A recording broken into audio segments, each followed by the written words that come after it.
You arrive at Hollywood Studios with one ride sitting at the top of your list: Star Wars: Rise of the Resistance. After a long wait, you make it through the Resistance base, board the transport shuttle, step into the enormous Star Destroyer hangar, and get marched toward the detention cells. Then the lights come on. A cast member drops the First Order Act and tells everyone that the attraction is experiencing technical difficulties. You are guided out through a backstage hallway, while the people still outside watch the wait time disappear from the app. It is a frustratingly common experience with some of the newest and most expensive rides in the world. Meanwhile, an attraction built decades earlier may continue cycling guests with very little drama. Modern rides have better computers, better sensors, more precise controls, and far more information about what every vehicle is doing. Yet all of that intelligence can create a ride that stops more often, takes longer to restart, and loses entire scenes when one effect becomes too difficult to keep working. Rise of the Resistance shows exactly how this happens, because its greatest strength and its biggest operational weakness come from the same place. The ride is trying to do an incredible number of things at once. There is no complete public record comparing the downtime of every old attraction with every new one, so this pattern should not be treated as a rule covering the entire industry. It appears most clearly in modern headliners that combine several transportation and show systems into one tightly timed experience. For most of theme park history, the basic ride system was relatively straightforward. A boat floated through a channel, a train followed steel rails, an omnimover moved a connected line of vehicles through a fixed path at a steady speed. The Haunted Mansion, Spaceship Earth, and the original Journey into Imagination all used versions of this idea. Their vehicles could rotate to aim guests toward a scene, although the ride itself still moved along a clearly defined mechanical route.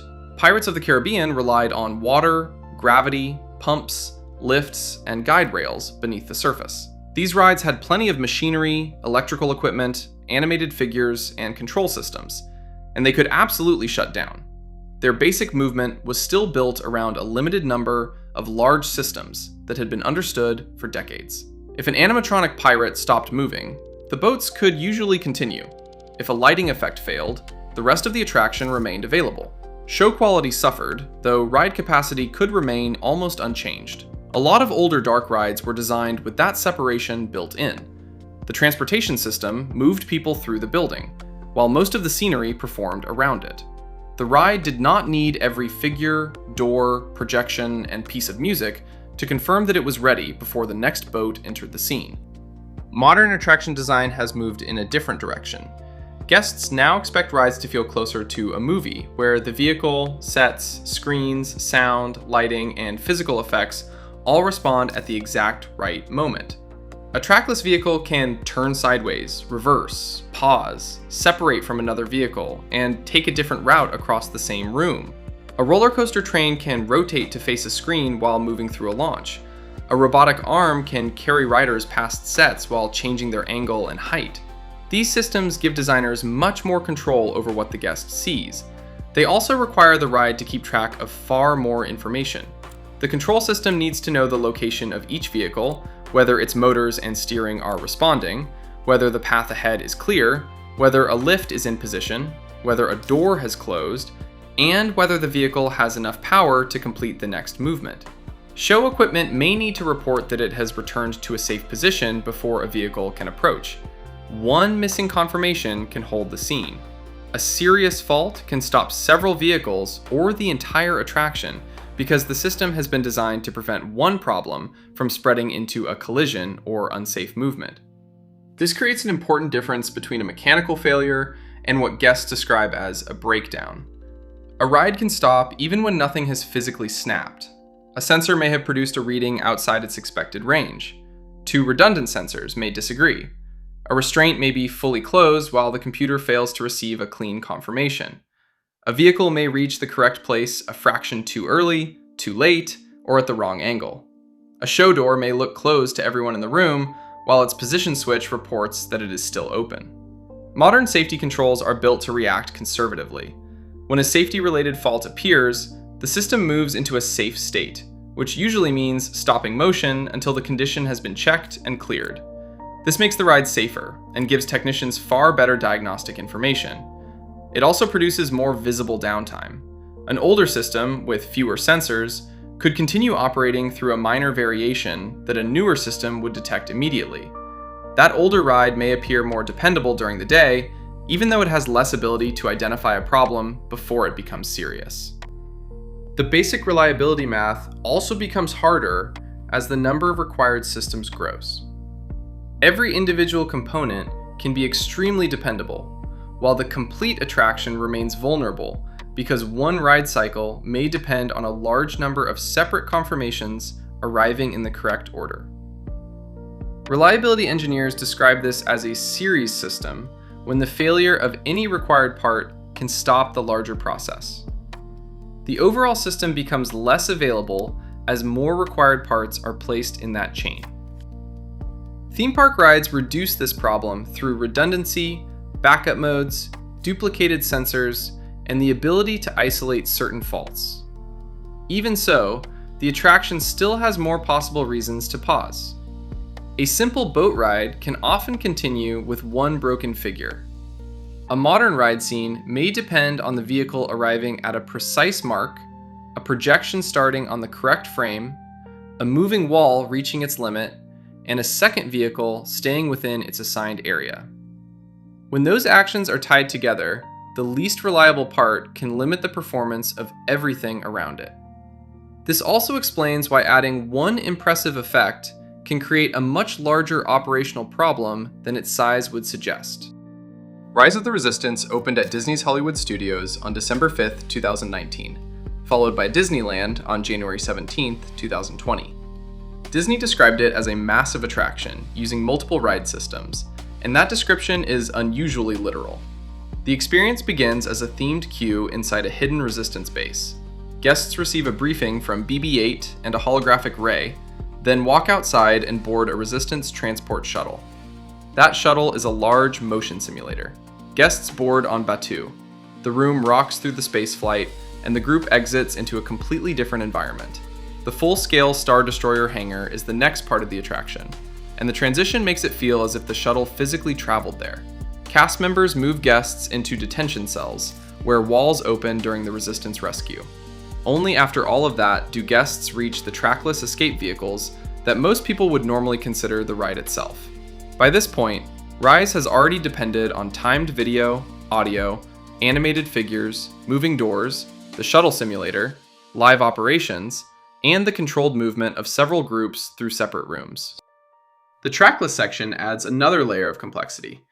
Each escape vehicle has onboard electronics, steering, drive motors, batteries, sensors, and communication with the larger ride control system. Trackless ride patents describe vehicles that can be individually addressed, monitored remotely, and stopped by their onboard processor when a system failure or safety violation occurs. The central controller can then stop nearby vehicles or every vehicle in the attraction to prevent a collision.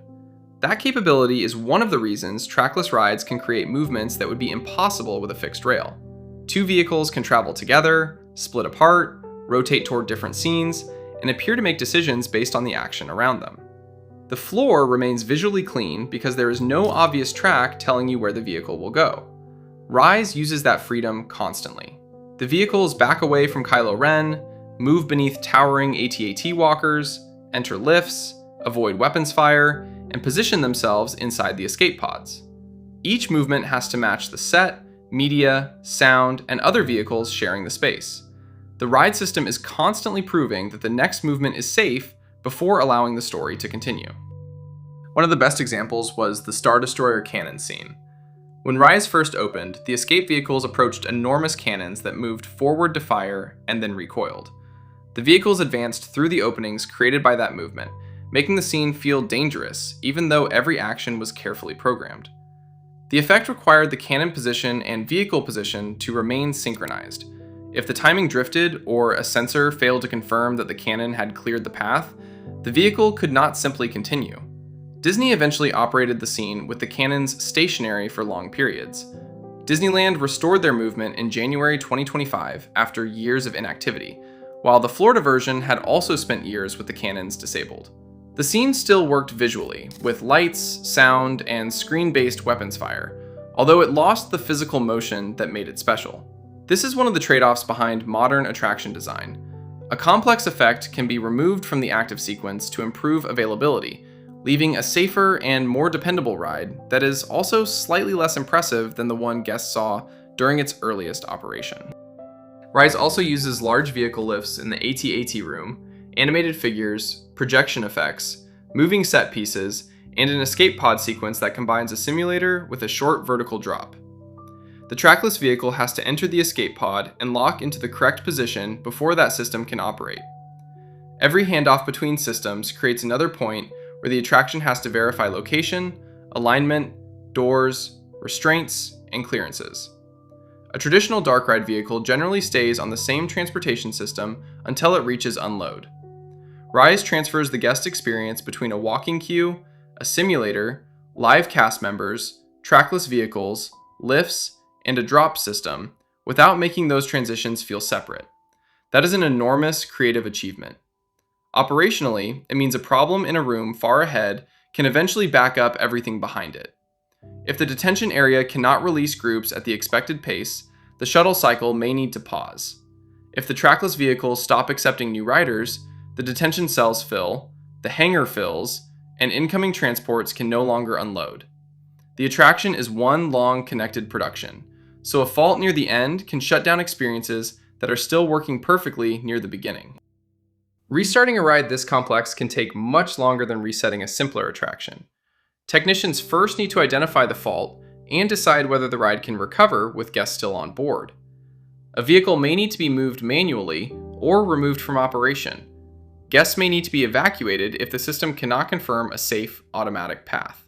Once the affected area is clear, the ride cannot always resume at the exact point where it stopped. Vehicles, lifts, doors, and show equipment may need to return to known home positions. The control system has to confirm that every zone is clear and every device is communicating properly.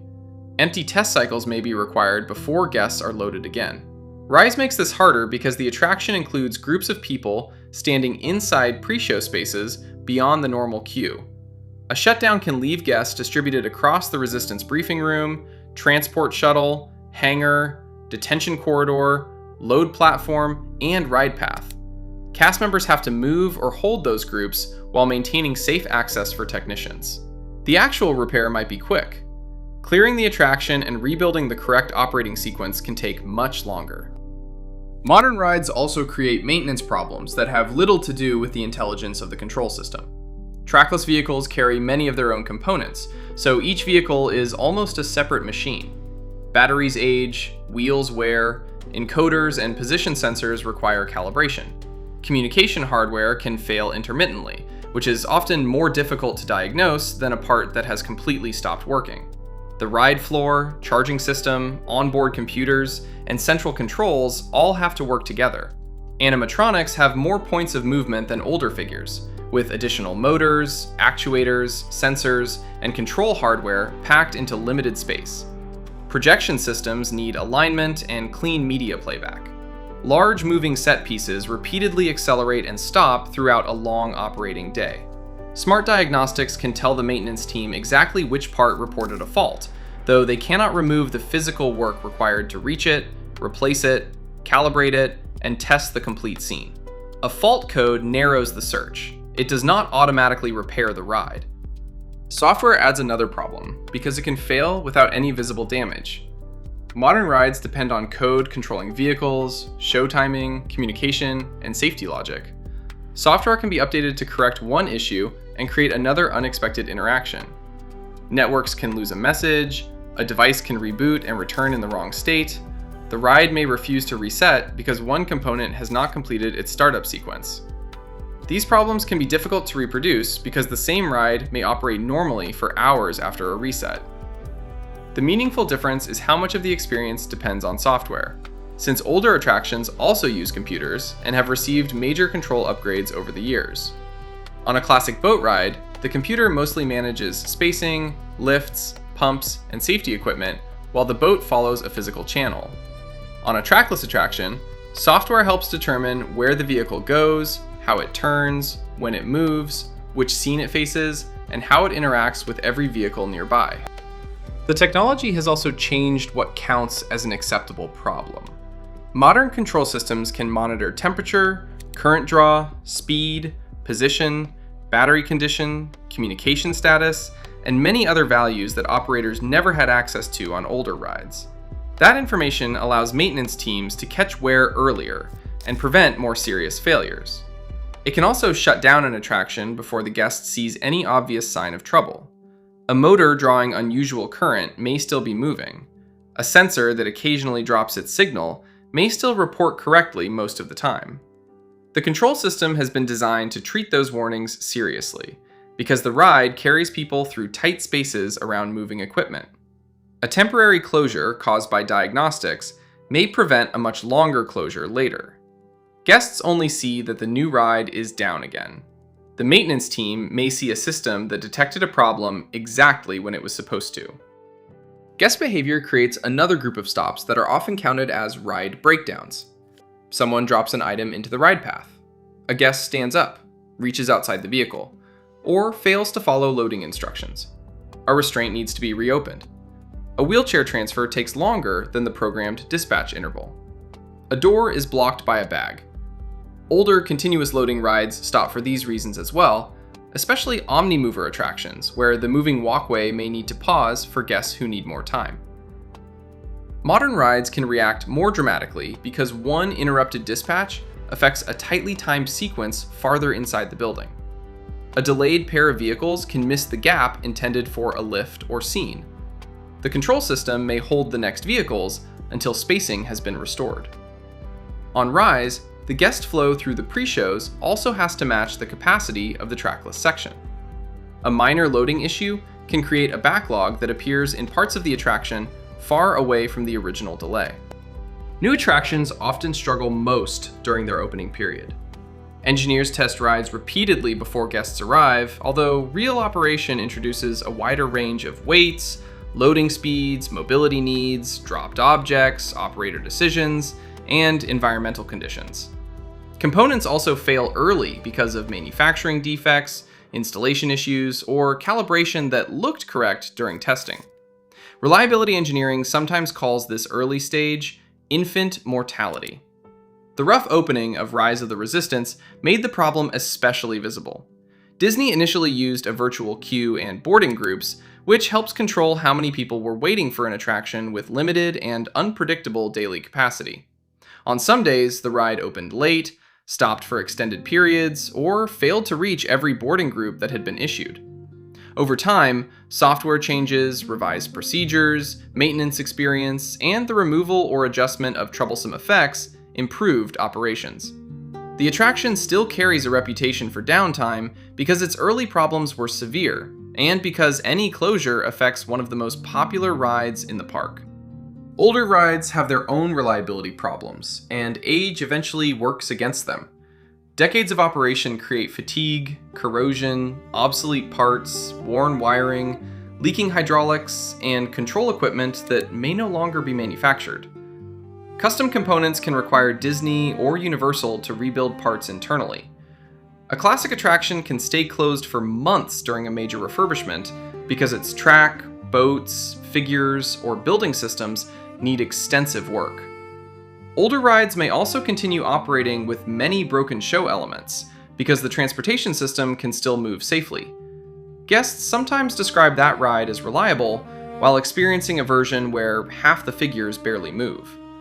Modern rides can use backup modes for certain scenes, although their tightly integrated design gives them fewer opportunities to ignore a fault that affects vehicle movement. The comparison depends on what is being measured. Daily availability, quality of the show, maintenance cost, and long-term lifespan can produce very different answers. Modern complexity can still produce a highly dependable attraction. Designers can use redundant systems, accessible components, modular electronics, extra vehicles, and strong diagnostic tools to achieve high availability. Designers can give show effects independent backup modes, so the ride continues when one figure fails. Parks can stock replacement parts and train enough technicians to respond quickly. The operating schedule can include enough overnight maintenance time to inspect vehicles and repair defects before opening. Some advanced roller coasters and dark rides run consistently because reliability was treated as a major design requirement rather than something to solve after opening. The trouble begins when creative ambition, capacity targets, limited maintenance access, and a rushed schedule all push against each other.